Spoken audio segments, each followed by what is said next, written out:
Welcome back, everyone. I'm the Depressed Eeyore, and this is Kingdom Death Monsters. We're on year 3, and we're going to take a little bit of a risk and go and try to fight something different. This upcoming fight will be a little bit more dangerous, but I think we'll be okay. So let's go to story events. We're going to go ahead and pull up the Screaming Antelope. Here's the actual image for it. Yes, it is ginormous. Yes, it has a mouth underneath its belly.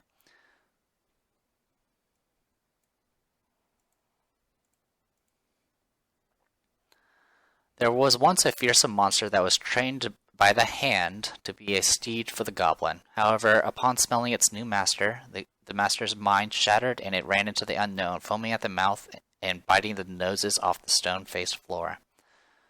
Alright, so the setup for this is going to be a little bit different. You can tell the layout from the top is a little bit different, and there's also some things you need to be careful about. Don't go to this fight with 20 plus insanity, for example, because if you do, you will, get yourself in some trouble. Stat-wise, it's pretty much this. It's very similar to a white lion. It has the same amount of cards at level 1, same movement, and same toughness. It does start with a trait, though, which we'll go more into that when we actually get to the fight. But for right now, let's go ahead and get the deck set up, or get the hunt board set up. So those get swapped. This gets swapped. Oops. And this gets moved over, this gets moved over. I think that's about right. Yeah, antelope, random, random, darkness. Yeah, that's all correct. Okay, so with that said and done, go ahead and make a copy of that and put that there just for completion's sake. There you go. Alright, Antelope is in the same spot, starts in the same spot at level 1, and we go ahead and set up our turn order again. I will take, Rumelia will lead the way, Sakya will go 3rd, Rumio goes 2nd, and Kokuma will go 4th. Making sure I have everything good to go. So yeah, Rumia has no insanity, everyone else is insane. Tends to happen. Okay, so also I never named our 15th character. I just went straight into the hunt phase. I'll deal with that later. Also, Rumia gets one survival point for the ammonia. Kokuma gets one survival for the ammonia. Sakya gets one survival for the ammonia. And unfortunately, that's all she's going to get. So she doesn't actually have a lot of survival points. Vermilia is going to get 1 point of survival from her armor, another one from her armor, and one from the ammonia, but she's capped out already. Okay, so that all said and done, let's go ahead and get this started. So, pull up the Screaming Antelope. This thing has 8 cards for the hunt deck. So let's go ahead and zoom in for this. Unfortunately, I don't really have any good pictures or anything like that, or figures, so I'm just going to be using the same lion figurine to represent the actual monster. Alright, so first things first, 1d8. 8. Vomit pile. Let's use this properly. There we go. Vomit pile. The survivors find the half-digested remains of their quarry's last meal. Each survivor may scavenge, gain +1 courage, and roll on the table. Alright, I'm going to go ahead and have... Anyone close to getting... No, we're actually haven't been getting very much courage. We'll start with freaking Rumia. So 1d10. 3. Archive all consumable gear.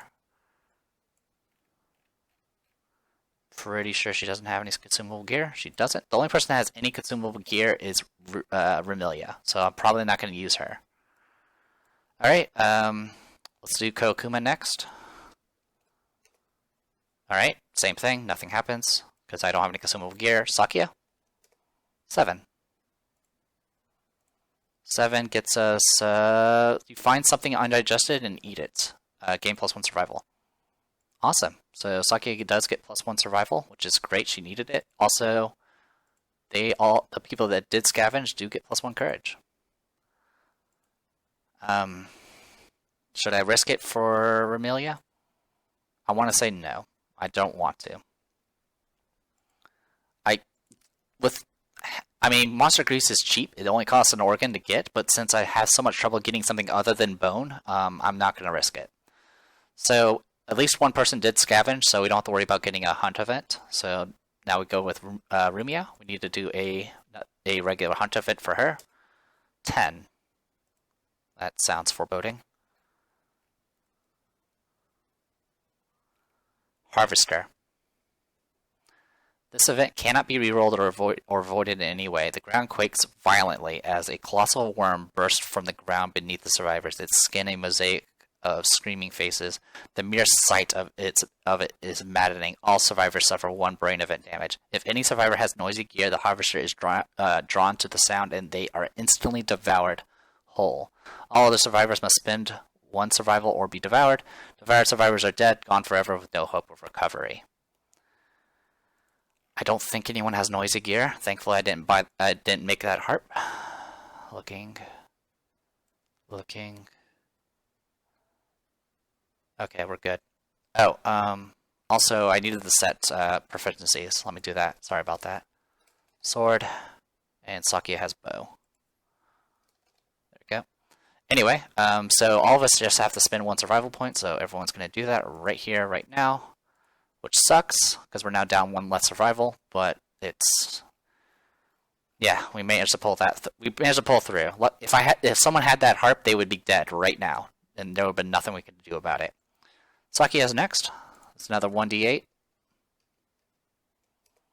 5. Skittish. Okay. Panicked by the oncoming survivors, the screaming antelope moves 1 space away from the survivors on the hunt board. So it moves there. Also, this is going to make us do a random hunt event as well, which is annoying.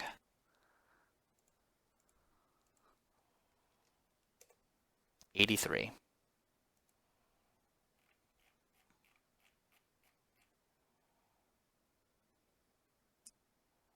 Oops, too far. 83. Flesh monolith. The survivors approached a 5-sided monolith made of flesh that stretches into the darkness overhead. Limbs and faces of humans and creatures alike protrude from all sides. Roll on the table. This is for the event revealer. So this is for Sakia. Well, she's probably going to die. The limbs of the monolith spring to life, grabbing you and tearing you limb from limb, joining the parts of your body to the monolith with maddening efficiency. As you are ripped apart in a shower of gore. Dead. All survivors' courage is reduced to 0 and they suffer 3 brain event damage. So, yay. That happened. Saki is dead. Just flat out. She just died. Alright. So that happened. And now I don't need this rock anymore. This just gets returned to the storage. So that's just going to do that for right now. And yeah, so she's our second official death, I guess you can say, for this new settlement. And she gets removed. Also, everyone else's courage gets reduced to 0. So there goes your courage. Gokuma lost all of her courage, and Remila lost her courage. That's 2 events in a row where we literally just got wrecked. And now we gotta do another D100. 3. I get to scroll the way up this other way. Let's see what else can kill us before we even reach the monster. Oops, too far. Oh, it's the cancer pigeons. Just what we needed. Every survivor must roll 1d10. Lowest gets straggler. Alright. We'll go in top to bottom. Remelia is 1, Remelia is 2, and, well, in order for the die rolls, I mean. So 3d10, here we go. Lowest roll is Rumia. So Rumia's going to end up rolling a 1d10. I already know this. And she gets a 1. Good. Good. Great.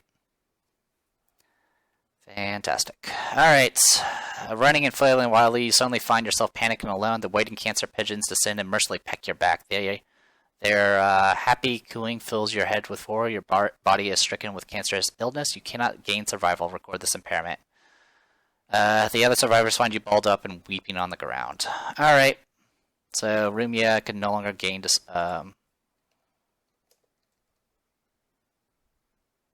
you can still spend survival, you just can't gain it, which is awful. Oh, by the way, we did take brain damage. I forgot to do that. So let's take care of that.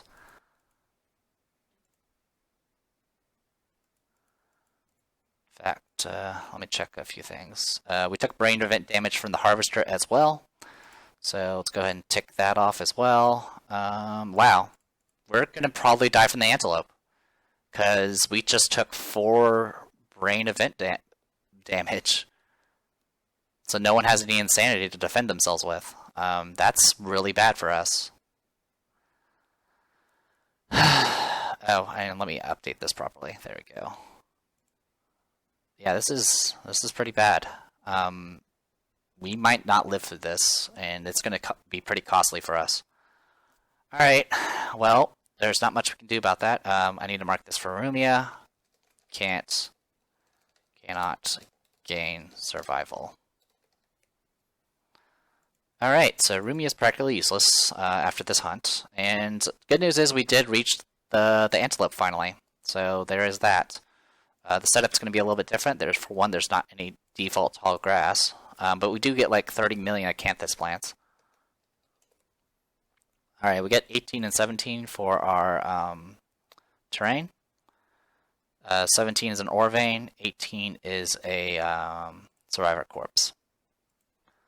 We'll definitely probably need to take advantage of that survivor corpse. Does it do event damage? No, it's not. Well, whatever. Well, actually, we can't die from brain damage, so never mind. We're not exactly dead, but we're not getting out of this unscathed, apparently. This has been rough. Yeah. I don't really have any words for this. It's pretty ridiculous. Alright, so we get an ore vein. Ore veins, you can potentially get some iron out of it. It's pretty difficult. If you have a pickaxe, you can have a higher chance. For the most part, iron's great for endgame stuff, but we're not going to be able to use it for a ridiculously long time, especially if we get nothing but bone for the rest of our lives. But the survivor corpse can be pretty useful, though. So we'll go ahead and get that up and running. Yeah, we're not going to have any tall grass, which kind of sucks, but it's not the end of the world. Now, the setup for this, I'll go ahead and show that story event again. Screaming Antelope. If you look here, in this green area here, we will have 6 plants, acanthus plants. They have to be in this green area, so they can with that, they can actually bypass the usual rules for acanthus plants. So we're just going to go ahead and get a bunch of those. So if we take the time to harvest them, that'll be great. But since I'm down a person already, I'm not sure if we're going to have enough time.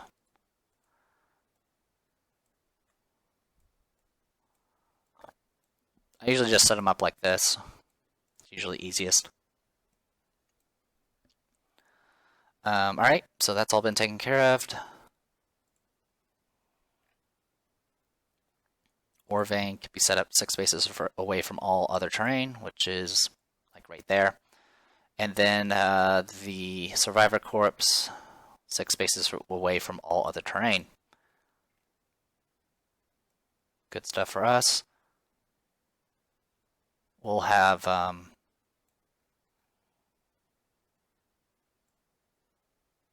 have Kokuma do it. I mean, if she gets a disorder, she gets a disorder. That's completely fine by me.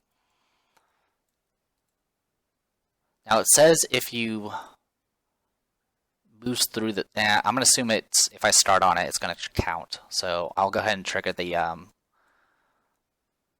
junk for that. This goes to back. We'll have Rumia sit on this. That's completely fine. And then Rumelia, you can set up there. Alright, so I'm going to go ahead and trigger the brain trauma right here, right now. So thanks to the accept the darkness, we get to add 2 to the result. So this gets us 7.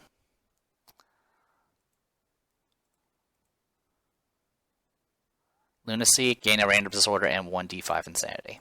Okay, so Kokuma is going to get 5 insanity, so she's now back to being insane. And she's going to get a random disorder, which is a 1d23. 21. Traumatized. Whenever you end your act adjacent to a monster, you are knocked down. That's really annoying, but not the end of the world. In some ways, it's actually helpful because it means you're a non-threat, but yeah. Our archer's dead, so have fun with that, I guess. And yeah, when we come back, we will actually start this battle and hopefully not get wrecked. So, I am D Depressed Eeyore, and this was Kingdom Death Monster. See you guys later.